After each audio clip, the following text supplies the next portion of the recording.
Hi, I'm David Collins. Today we're going to be looking at Amazing Grace out of the Hal Leonard Guitar Method book, and we are going to be looking at how to create a chord melody using the chords that are written above the sheet music and using the notes on the sheet music. So a chord melody on guitar is when you are playing the melody but you're also harmonizing it with chords, and that can be combinations of two or more notes. For this example in Amazing Grace, we'll need to know our G major chord, we'll need to know C major, and we have a D7 in here, but we're actually going to be using just a regular D major chord for this. So just those three chords. So the way it should sound after we finish putting all the pieces together in this video will be like this.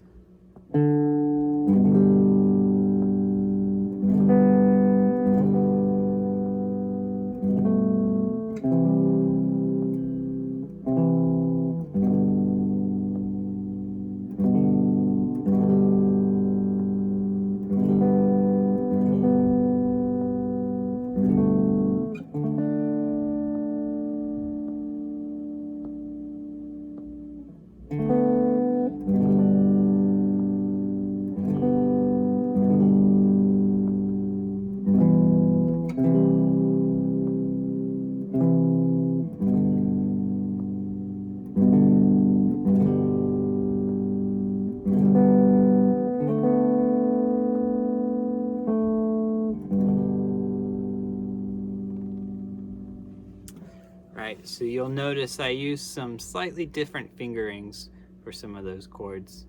And the reason I did that is because we always want to have that melody note, the note that's written in the music. We want that to be the top note, so that when you hear the chord, when I play this chord, we're hearing this note on top. And that's kind of my G modified chord, is playing it like you would finger a C major chord, except I still have my ring finger on the low E string and I have my middle finger on the A string, and that gives us these other two fingers to hit some of these notes in the melody. So starting off with the piece, we have this just this D note, and there's no chord for that, so we'll just play that as our regular open string, right? And then for this first G major chord, we're gonna finger it like the way I just showed you, with just these two fingers, and we're gonna strum the strings and stop when we reach that open G. So that's the first note after the pickup, right? It's just, we have the pickup, and so when we play this first chord, we'll strum this modified G, but we'll stop when we hit that string like this. So the first two notes of this piece will sound like. So next we have that open B, right? Open B string, so we're going to do the exact same thing. We'll strum the strings, and when we hit that B, we're going to stop. Meaning we won't play the strings below it like that E, because that would be a higher note. And if we did play like the E, for example, above that, we'd hear this note on top, which is not our melody. So that would sound like, but instead we need. So first three notes, strum till G. Now we're gonna strum till that open B. We have another open B in the second measure. And here's where it gets a little tricky. We're gonna have an A in the melody, right? We know that A is on the G string second fret. We've got that first finger readily available to put there. So we're gonna place our first finger right there, and when we strum the chord, we're gonna stop when we hit that A, meaning that we won't play the B or the E string below it, like this. And that means that we're gonna hear that note on top, that A. Okay, and then we switch to a C, and we can just do a regular C like we've done, except we're still gonna stop when we hit that melody note. which in this third bar is G, that open G chord, so it sounds like this. So we won't play the B or the E string below that. And then the next note in that same measure is going to be E, which is that second fret on the D string. Then back to G, and we'll do that same modified G, so just moving these two fingers down.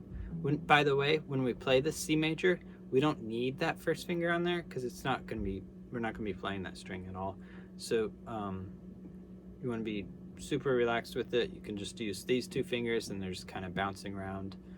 For these first few measures up until we get to D, we're just using ring and middle finger, and they can go bam and then down a set of strings, right? So on the E string and A string, and then when you go to that C, we'll move them to the A and the D string.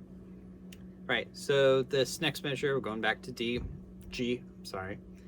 and really it's the same exact notes that we had in the first couple measures, where we're playing right here. We're going back to G on top, and by the way, those two Ds, we'll be doing all of these notes with the chords, like strumming the chord and stopping at that highest note. Right? Okay, so let's start there. Back where it switches to G. And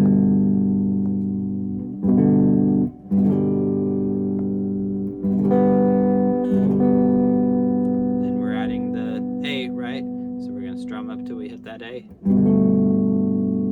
Alright, so now it says D7 and we've got D on top. Well, we're gonna slightly modify this, so we'll have less ingredients than we need for a technical D7, but you're still gonna hear that harmony,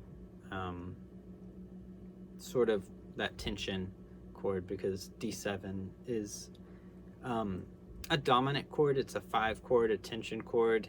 And in the case of this music, its point is to get us back to G major. So you still hear it with this modified D. The way we're going to modify it, we're going to just do the same two fingers, just your ring and your middle finger. And we're going to play like a regular D major. We don't really need that first finger because we're not playing anything up on that high E. So we'll have second fret on the G string and third fret on the B string. And that melody note we have is that third fret on the B string, right? That D. So we'll play open D string, which is part of our D chord, and then those two strings. Okay, and then so D7 happens for 2 bars. At the end of that second bar, we have an open B string. So we'll simply take our ring finger off and do the same thing. So these are modified versions of D, but I think the tonality of D still holds up as that dominant sound here. And so I'll play on the second line with that G, and I'll play into the D7 measure so you can hear that. Starting with that pickup, going into the second line.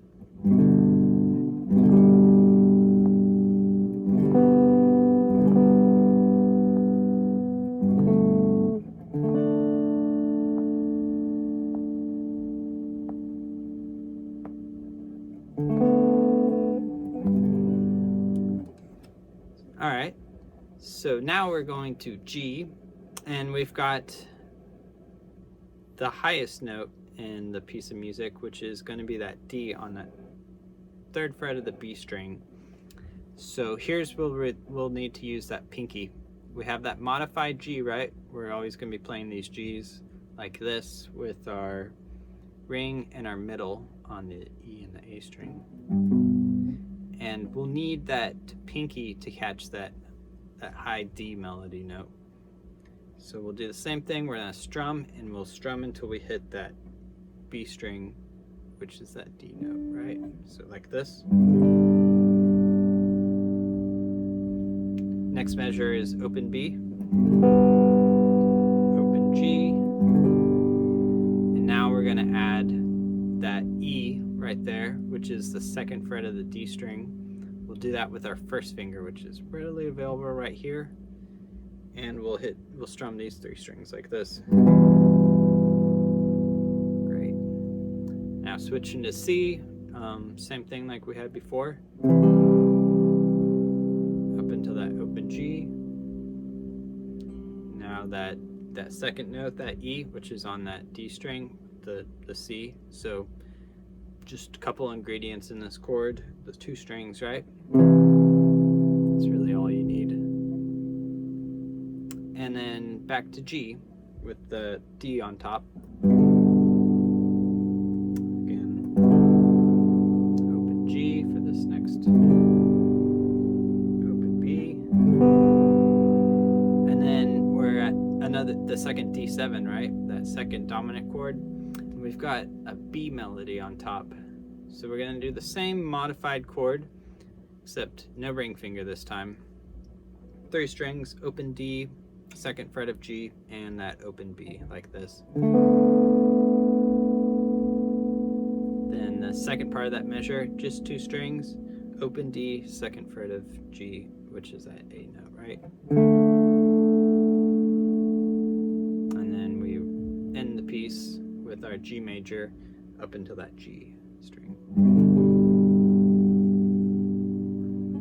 So we went a little quickly on those last few measures, that last line in particular. So let's go over that again right quick. So starting on the G after the first D7, where we've got D on that high B string, right? We're gonna play with that pinky, and we'll strum until we hit that D like this. And then we'll need to take off our pinky to get that open B for the next note. Then we'll strum to the open G. Add the first finger to that E, strum the 3 strings. Switching to C, open G string for the melody note. Then the next melody is that E, which is right here, so we'll hit the 2 strings. Now back to G with the D on top.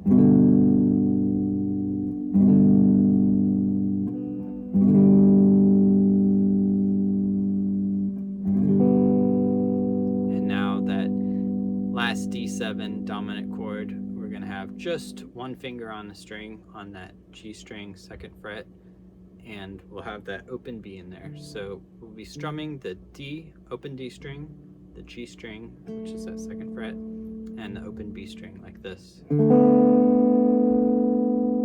then 2 strings for the next note, which is that A on top. Last chord we go to the G with the G on top. Great. So there's some things you can do with this. This is a good start for exploring chord melodies and harmonizing melodies. I'll probably be putting up a second video where we'll look at some other voicings, like a different voicing for D7, where you can actually catch some of these, more of these notes that make it a D7 chord. And we'll also explore ways to make the accompaniment, the harmony, sound like another guitar is playing along with it. So like stuff like